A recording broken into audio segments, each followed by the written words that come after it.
అన్న నమస్తే. ఏంటి భోగాపురం క్రెడిట్ మాకు కావాలంటే మాకు కావాలి అంటున్నా కూటమి నాయకులు, మరోవైపు జగన్మోహన్ రెడ్డి గారు. ఈ క్రెడిట్ అసలు ఎవరితో అనుకోవాలంట? జగన్మోహన్ రెడ్డి గారు 2019 అధికారం వచ్చినప్పుడు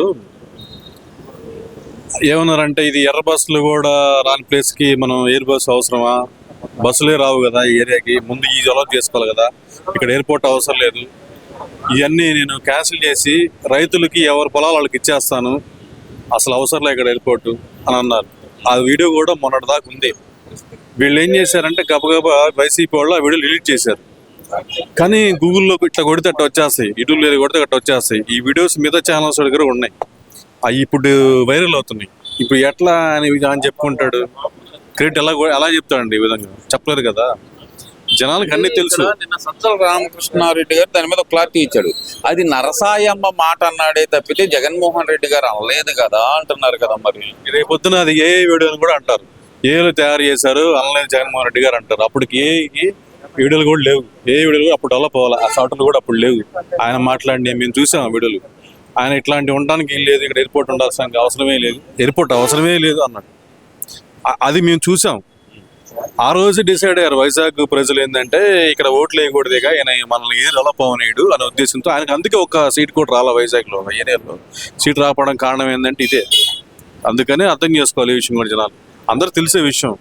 ఆయన ఏంటంటే మాట్లాడే కొద్దీ ఏది మాట్లాడితే ఏదైతుందో తెలుసుకోకుండా మాట్లాడకూడదు. మాట్లాడుతున్నాడు సరే, ఇది మాట్లాడుతున్నాము, ఇది మనకి ఎఫెక్ట్ అయితే తెలియదు, ఆలోచించుకోవాలిగా. గతంలో మాట్లాడే విషయం మర్చిపోతే అట్లా, అలా మర్చిపోయాడు ఆ విషయం, ఇప్పుడు గుర్తు తెచ్చుకున్నారు అందరూ.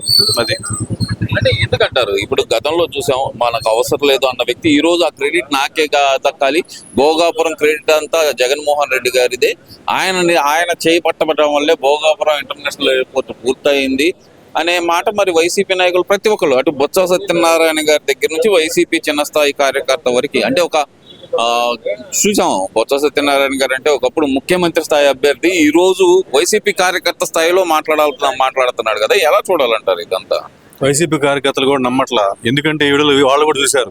వైసీపీ కార్యకర్తలు కూడా అన్నారు ఆ మాట, వద్దన్నాం కదన్నా రోజు, ఇప్పుడు ఏంటి ఇప్పుడు నీదే అంటున్నావు అని వైసీపీ కార్యకర్తలకి తల ఎత్తుకోలేకపోతున్నారండి. వాళ్ళకి అవమానంగా ఉంది. ఏంటంటే ఇది రోజు దిగజారిపోవటం, మాట్లాడటం వల్ల అసలు ఈ క్రెడిబిలిటీ ఆయనకి పోయింది. రేపొద్దున ఓటు అడగాలన్నా కూడా భయంగా ఉంది వాళ్ళకి, వైసీపీ కార్యకర్తలకు కూడా. ఆ రోజు వద్దన్నారు, ఇది నాదే అన్నారు, ఏం మాట్లాడుతున్నారండి, అసలు మైండ్ ఉందా అంటున్నారు. జనాల్లో బరువు పోతుంది అని కార్యకర్తలు చెప్తున్నారు. కార్యకర్తలు ఇద్దరు ముగ్గురు నాతో చెప్పిన విషయం ఏంటంటే, ఇట్లా రోజు వరకు మాట్లాడుతున్నారు, మేము తలెత్తుకోలేకపోతున్నాం అంటారు కార్యకర్తలు కూడా. ఇది జరుగుతుంది. కార్యకర్తలు కూడా తలెత్తుకోలేని పరిస్థితి తీసుకెళ్లాడు అంటారు. అయిపోయింది, ఇంకా మనకి టెన్షన్ ఏం లేదు. ఎందుకంటే నెక్స్ట్ వచ్చే గవర్నమెంట్ కూడా రాడు కాబట్టి పెట్టుబడులు ప్రశాంతంగా ఎవరి పనులు చక్కగా చేసుకోవచ్చు. ఎందుకంటే నేను మాట్లాడే దాన్ని బట్టి డౌన్ అవుతుంది కదా గ్రాఫ్.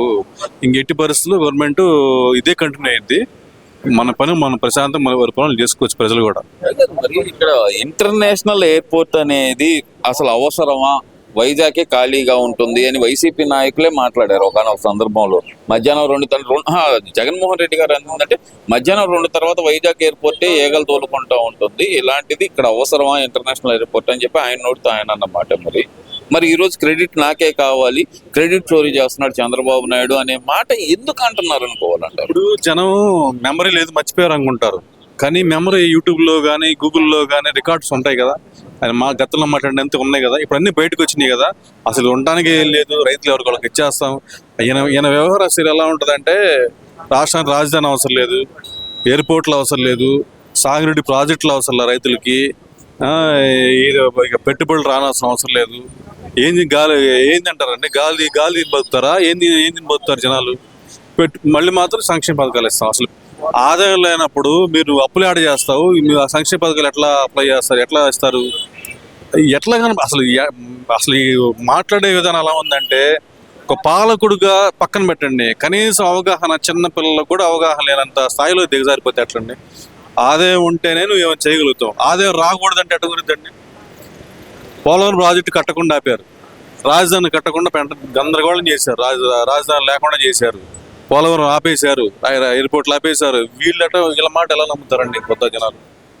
సరే, ఇవన్నీ ఒక ఎత్తు అనుకుందామండి. ఏంటి సిద్దిరప్పల రాజు గారిని పరామర్శించడానికి వెళ్ళిన జగన్మోహన్ రెడ్డి గారు ఇది ఎలా చూడాలి? ఇదేమన్నా కొత్త సాంప్రదాయం అనుకోవాలంటారా? అంటే బాధితులను పరామర్శించడం ఇప్పటివరకు అందరూ చూశారు, కానీ బాధించిన వారిని పరామర్శించడం మాత్రం ఫస్ట్ టైం చూస్తున్నాము. మీరు ఎంత ఆశ్చర్యపోకర్లా. ఆయన ఆ వ్యవసాయాలు ఇప్పుడు ఏంటంటే ఆయన నేరస్తులు కావాలా, ఎంత నేరాలు చేస్తే అంత వాళ్ళకు నాయకులుగా వైసీపీలో నాయకత్వం వహించాలంటే, వైసీపీ నాయకులుగా ఉండాలన్న ఎమ్మెల్యే ఎంపీలు అవ్వాలంటే వాళ్ళకి కనీస నేర చరిత్ర ఉంటేనే వాళ్ళ క్వాలిఫికేషన్ అది. కనీస నేర చరిత్ర ఉంటే కానీ పార్టీలు ఆయనకు పదవులు రావు వాళ్ళకి.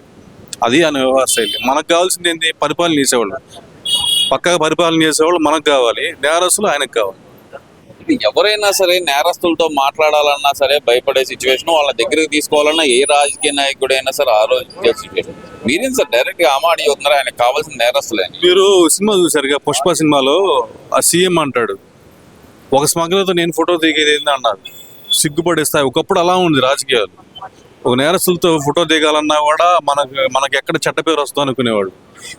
మనకి నేరస్తులే కావాలనుకున్న స్థాయికి ఎంత ఎగజారిపోయాడు. ఆలోచించుకోలేక జనాలు అవి. దాన్ని బట్టి ఇక 30-40% ఓటింగ్ ఉంది కదా, వాళ్ళు ఇప్పుడు సగం మంది పోయారు. మీద 15-20% ఉంటారులేండి. కొంతమంది ఏదంటే డైహార్డ్ ఫ్యాన్స్ ఉంటారు. వాళ్ళకి ఏంటంటే వాళ్ళ కులం ముఖ్యం, మతం ముఖ్యం, నైతిక విలువలు అక్కర్లేదు అనుకున్న వాళ్ళు ఉంటారు.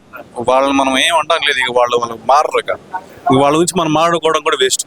అది ఏంటి మరి ఆ చిన్న పిల్లాడు యాక్సిడెంట్ చేసి ఆ అబ్బాయిని ఆ కుర్రాడిని ఏదైతే 40-45 ఏళ్ళు ఆయన వయసు అయిపోయింది, చనిపోయాడు, అంత మాత్రాన ఎంత కేసులో పెడతారా?